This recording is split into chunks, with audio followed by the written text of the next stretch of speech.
network. I understand that Free My Internet Group is looking for a revocation of the regulations.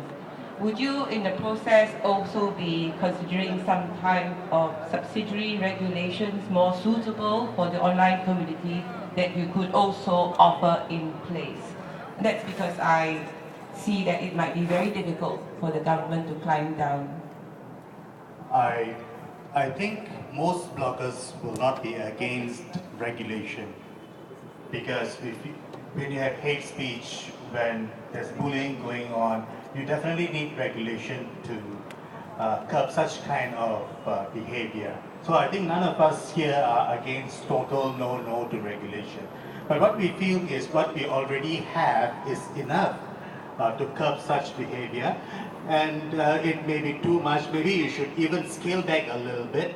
But if you think a new regulation or an act is important, there's a process to do it. I mean, go to the people, consult the people, debate it in parliament. That, this regulation was passed through without any of these process, and that's why we are saying revoke it.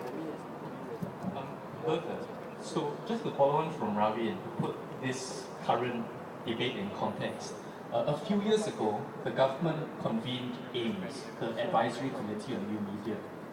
AIMS actually recommended liberalizing internet regulations somewhat.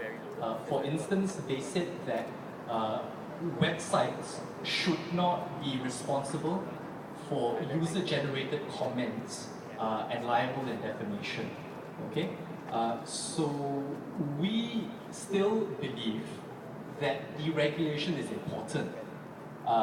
So the first step is withdrawing the current set of regulations, but then we need to have a real discussion about rolling back some of the restrictions of freedom of speech online. Right? They are already quite strict.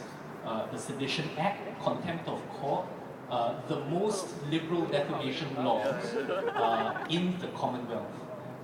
So we need to start with withdrawing the licensing regime and then have a genuine discussion about further deregulation, which was where we were at actually 5 years ago.